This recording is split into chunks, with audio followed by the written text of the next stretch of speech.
Et on se retrouve donc pour l'invité du jour, et ce soir c'est Bruno Fortier qui est avec nous. Bonsoir. Bonsoir. Alors merci d'avoir accepté cet entretien avec nous. Alors pour expliquer qui vous êtes ici à Toulouse, c'est vous qui refaites la rue Alsace-Lorraine finalement.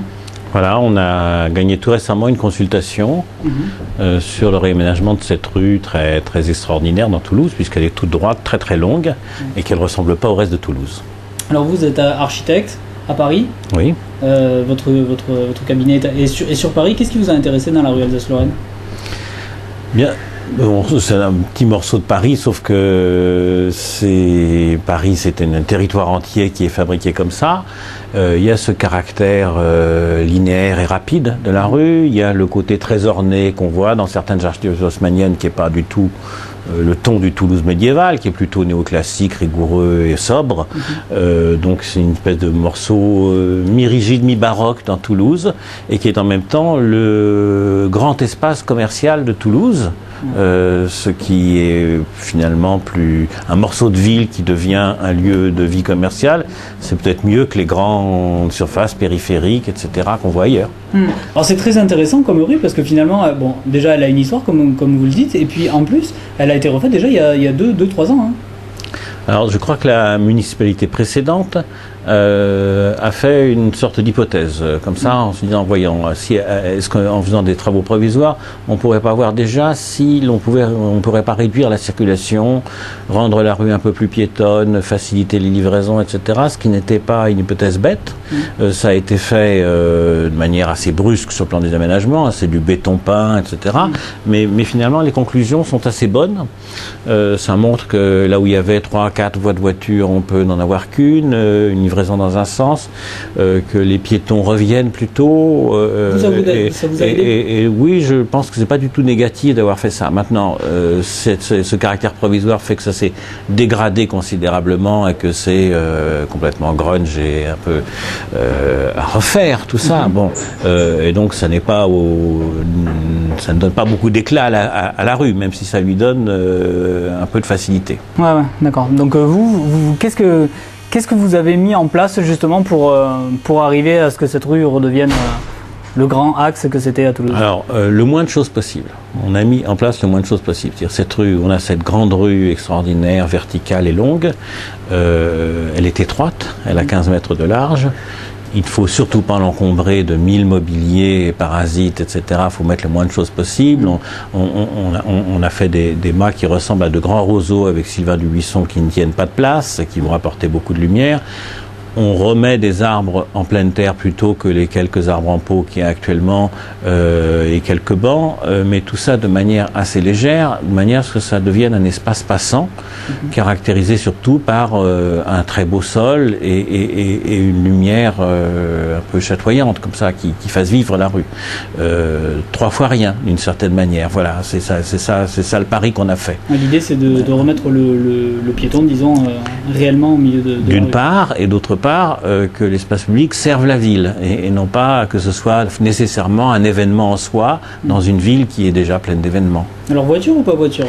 Alors là vous tombez sur le cas difficile, c'est que malgré tout, on a beau raconter ce très joli conte de fées, il y a une énorme pression de livraison, puisqu'il y a 1 kilomètre de commerces grands ou petits qui veulent se faire livrer tous les matins, etc. Donc ça reste un gros problème, trouver la place de ces livraisons, trouver les horaires de ces livraisons, faire qu'il n'y ait pas ce qu'on appelle les voitures ventouses, c'est-à-dire une voiture vient livrer puis elle reste 3 jours alors qu'elle pourrait rester un quart d'heure. C'est une question qu'on va essayer de résoudre, mais qui ne dépend pas entièrement de l'aménagement. Ça dépend un peu des usages, de la civilité, de la police parfois, de manière à ce que cette rue ne redevienne pas un parking. Voilà. Mais ça, il y a un moment donné où je ne serai plus là et où ce sera à la ville de Toulouse de décider ce qu'elle veut en faire.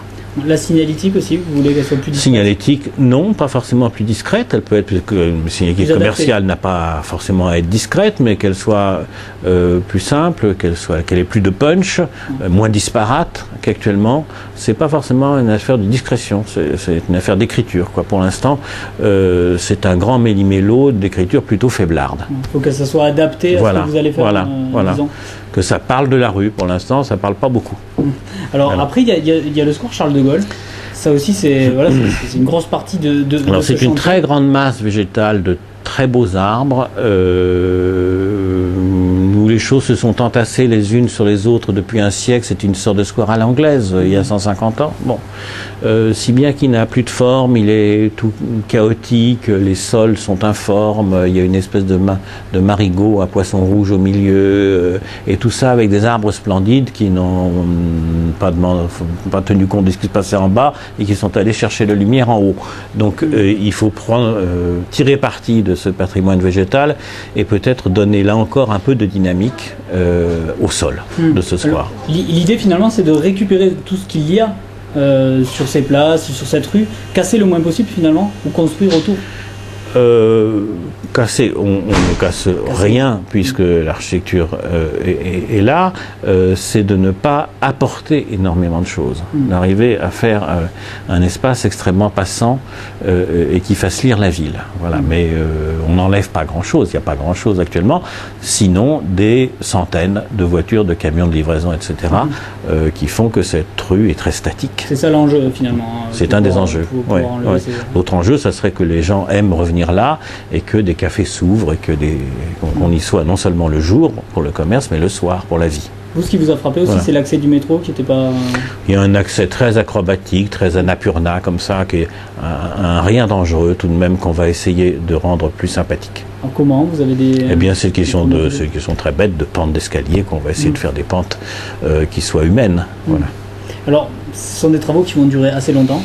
Ce sont des travaux qui commencent aujourd'hui par des travaux de réseau, c'est-à-dire ce qui est en dessous, qui vont commencer par ce qui est au-dessus, c'est-à-dire travaux d'aménagement dans 6-8 mois, qui sont prévus pour durer donc 22 mois de plus que les travaux de réseau, ce qui est peut-être un petit peu long. On va essayer de raccourcir ça autant qu'on ne peut, parce qu'il faut que les commerces continuent à vivre à ce moment-là. Donc on a une équation un petit peu compliquée, mais on va tout faire pour que ça aille plus vite que prévu. On le voit actuellement, là, les commerçants, enfin, déjà dans les travaux, c'est l'accès à certains commerces un petit peu compliqué. Vous les rencontrez ce soir, je crois? Il n'y a pas de doute que pendant la phase chantier, l'accès au commerce, on le facilitera autant qu'on le peut, mais restera compliqué. Ce n'est pas un conte de fées. C'est un peu comme il y a un grand chantier de tramway dans une ville. Il y a 18 mois difficiles, et puis après, bon, tout ira très bien. Alors, justement... On parlait de ces commerçants, vous les rencontrez ce soir. Qu'est-ce que vous pouvez leur dire finalement, vous, en tant qu'architecte, à part dire moi je vais essayer de gagner 4 mois, mais d'abord on va le leur dire, et ensuite on va leur dire que c'est leur espace, notre chantier, mais qu'ils auront un chantier ensuite, qui est chantier de mutation, de relance de leur signalétique, peut-être de réflexion sur les systèmes de livraison qu'eux-mêmes mettent en place de manière à les mutualiser, à les rendre plus rapides, etc. Et que, bien sûr, nous allons faire tout ce que nous pouvons, mais que eux, de manière à ce que cette rue devienne une rue pour les Toulousains, ont aussi un petit effort à faire de réflexion. Après tout, la ville réfléchit, il faut que les commerçants réfléchissent aussi. Alors, ce qu'il faut quand même préciser pour nos téléspectateurs, vous êtes en train de faire les premiers travaux, là, de casser un petit peu. Il y a eu plusieurs petits accros. C'est parce que vous ne connaissez pas, notamment, ce qu'il y a dessous, finalement. Alors, je peux même dire que je ne connais rien de rien, puisque je ne suis en rien engagé dans ces travaux. Ce sont ce qu'on appelle les concessionnaires, c'est-à-dire EDF, Veolia, Général des Eaux, que sais-je, etc., France Télécom, qui sont sous le sol et qui sont en train de faire leurs travaux de concession. Il se trouve que, comme souvent, on ne repère pas bien la position des réseaux, et il y a eu des étincelles qui sont apparues, pas d'accidents graves, mais bien, je dois dire que c'est assez fréquent, qu'il ne faut pas s'en alarmer, même s'il faut être très attentif.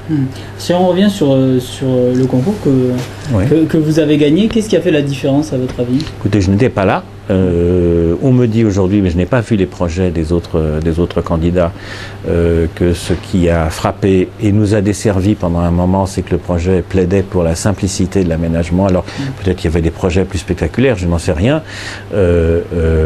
C'est toujours difficile de jouer la simplicité, c'est un risque. Mais apparemment le risque était positif puisqu'on est là. Voilà. Alors, vous êtes architecte urbaniste, mais aussi historien, enseignant-chercheur. Ça aide aussi dans ce genre de... Non, ce sont deux genres de choses très différents. J'aime beaucoup les livres d'histoire et m'intéresser à ça, mais c'est plutôt par délassement. Voilà. Donc Une ça, fois ça qu'on- vous aide en rien quand vous... Pas grand-chose. Non, une fois qu'on est dans cette profession qui est un peu tourmentée, un peu violente, un peu concurrentielle, ça ne vous apporte pas beaucoup d'aide. Comment vous travaillez quand vous arrivez sur une rue comme ça? Vous avez besoin de vous imprégner des lieux, des personnes, ou finalement c'est très technique comme... Non, j'y vais le moins possible d'abord. Je le regarde le moins possible, je fais des hypothèses et après, quand j'ai des hypothèses, je viens voir si elles tiennent debout ou pas. En général, elles ne tiennent pas debout. Donc il y a une phase d'aller-retour et puis on recommence. Voilà, on D'accord, évolue mais comme vous êtes ça. entre la technique et l'artistique, c'est plus quoi? C'est plus technique ou plus artistique comme métier? Écoutez, c'est un métier assez technique avec des contraintes techniques très fortes, l'espace public. C'est paradoxalement quelque chose qui est plus où il y a moins de part d'invention, parce que ce n'est pas l'objet de l'espace public d'inventer tout le temps, que dans l'architecture, où il y a beaucoup plus d'intervenants que dans un projet d'architecture, 1000 fois plus, et donc 1000 fois plus d'aléas, et qui subit des contraintes techniques de durabilité, etc., d'assurance, qui sont assez fortes. Donc je ne dis pas qu'il n'y a pas une part d'invention, mais c'est un métier où il y a des protocoles techniques assez lourds à exécuter. Alors sur Toulouse, c'est pas le seul chantier? Alors, avec Frédéric Bonnet et Michel Desvignes, qui est paysagiste, Frédéric Bonnet est architecte, on a imaginé, à partir d'un autre concours à Blagnac, à 1 kilomètre de l'aéroport, dans une commune qui s'appelle Cornebarieux, une sorte de lotissement qui ne serait pas un lotissement, qui ne découvrait pas, c'est un grand terrain de campagne très très beau, et on est parti de l'idée qu'on n'allait pas le découper en lots et en 1000 morceaux pour faire comme on fait partout, et qu'on allait rendre ce paysage, même construit, plus beau qu'avant. Alors voilà, on essaie de faire ce pari-là, et c'est un projet en cours. Ouais, ça a commencé il y a... Ça a commencé, le concours était il y a 3 ans et demi, les espaces publics sont faits pour moitié, et les concours d'architecture sont en train de se monter. D'accord. Toulouse, ça vous plaît alors? Oui, beaucoup. Vous vous trouvez bien ici? Très bien. Bon, mais je vous remercie beaucoup. C'est moi qui vous remercie. En tout cas d'avoir accepté de répondre à nos questions. Nous, on se retrouve dès demain pour un nouvel invité du jour. Bonne soirée sur Toulouse Info.